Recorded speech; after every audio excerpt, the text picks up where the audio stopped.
നമ്മളൊക്കെ ഡെയിലി 5 നേരം നിസ്കരിക്കുന്ന ആൾക്കാരാണ് അല്ലേ? ആണല്ലോ.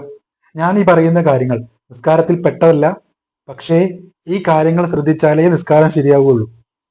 ഈ 5 കാര്യങ്ങൾ നിസ്കാരത്തിന്റെ പുറത്തുള്ളതാണ്, പക്ഷേ ഇതില്ലാതെ നിസ്കാരം ശരിയാവുകയില്ല. ആ പറയുന്ന 5 കാര്യങ്ങളാണ്. ഒന്നാമത്തേത് ശുദ്ധി വരുത്തുക.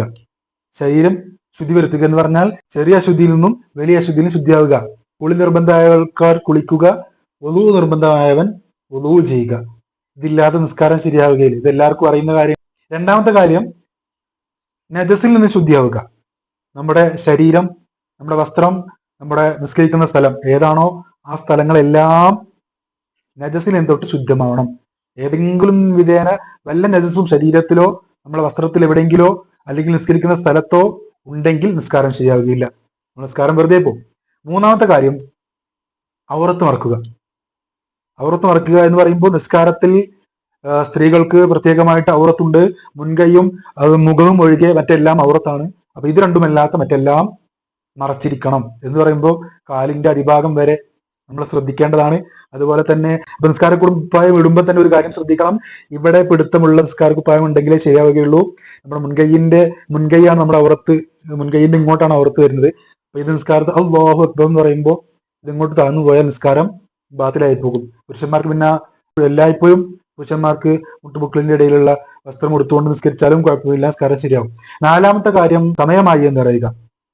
നമ്മൾ നിസ്കാരത്തിന്റെ കൃത്യമായ സമയം നമുക്ക് അറിയാൻ കഴിയണം. ബാങ്ക് കേൾക്കാൻ പറ്റാത്ത സാഹചര്യമാണെങ്കിൽ അതിന്റെ സമയം കണക്കാക്കിക്കൊണ്ട് കൃത്യ സമയം ഉറപ്പുവരുത്തിയതിനു ശേഷം മാത്രമേ നിസ്കരിക്കാൻ പാടുള്ളൂ, അല്ലാതെ നിസ്കാരം ശരിയാവുകയില്ല. അഞ്ചാമത്തത് കിബിലക്ക് നേരെ തിരിഞ്ഞുകൊണ്ടാണ്. നമ്മളൊക്കെ കിബിലക്ക് നേരെ തിരിഞ്ഞുകൊണ്ടായിരിക്കും നിസ്കരിക്കുക. പക്ഷെ അത് ഏകദേശ ധാരണ കൊണ്ടാവരുത്. മറിച്ച് കൃത്യമായതാ ഇങ്ങോട്ടാണ് കിബില എന്ന് നമുക്ക് ഉറപ്പായതിനു ശേഷം മാത്രമേ നിസ്കരിച്ചിട്ട് കാര്യമുള്ളൂ.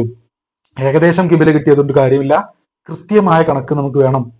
കൃത്യമായി ഭൗമശാസ്ത്രപരമായിട്ട് അതിന്റെ കണക്കുകളൊക്കെ കൂട്ടി നോക്കിക്കൊണ്ടാണ് നമ്മൾ സാധാരണ കിബില നിർണ്ണയിക്കാറുള്ളത്. അപ്പൊ ആ കൃത്യമായ ദിശയിലേക്ക് തിരിഞ്ഞുകൊണ്ട് നിസ്കരിച്ചാലേ നിസ്കാരം ശരിയാവുകയുള്ളൂ. ഈ പറഞ്ഞ 5 കാര്യങ്ങളും നമ്മൾ ശ്രദ്ധിക്കേണ്ട വിഷയങ്ങൾ തന്നെയാണ്, നമ്മളൊക്കെ ചെയ്യുന്നതാണ്. ഇത് നിസ്കാരത്തിന്റെ ഷർത്തുകൾ എന്നാണ് പറയുന്നത്. നിസ്കാരത്തിന്റെ ഷർത്തുകളും ഫർളുകളും തമ്മിലുള്ള വ്യത്യാസം. ഫർളുകൾ നിസ്കാരത്തിനകത്തുള്ളതാണ്, ഷർത്തുകൾ എന്ന് പറയുമ്പോൾ നിസ്കാരത്തിന്റെ പുറമേ ഉള്ളതാണ്. പക്ഷെ ഇതില്ലാതെ നിസ്കാരം ശരിയാവുകയില്ല. ഫർളുകളും ഇല്ലെങ്കിലും നിസ്കാരം ശരിയാവുകയില്ല. ഫർളുകളെ പറ്റി ഇൻഷാ അല്ലാഹ് മറ്റൊരു വീഡിയോയിൽ പറയാം. ഷർത്തുകളെ സംബന്ധിച്ചും ഓരോ കാര്യങ്ങളിലും വിശദീകരിച്ച് ഇൻഷാ അല്ലാഹ് മറ്റൊരു വീഡിയോയിൽ പങ്കുവെക്കാം. ഈ വീഡിയോ തന്നെ നിങ്ങൾക്ക് ഉപകാരപ്രദമായി എന്ന് തോന്നുകയാണെങ്കിൽ നിങ്ങൾ അതിനൊരു ലൈക്ക് അടിച്ചുകൊണ്ട് മറ്റുള്ള ആളിലേക്ക് ഈ ഇൽമ് നിങ്ങൾ എന്താക്കുക, ഷെയർ ചെയ്ത് കൊടുക്കുക, സബ്സ്ക്രിപ്ഷൻ ചെയ്യുക.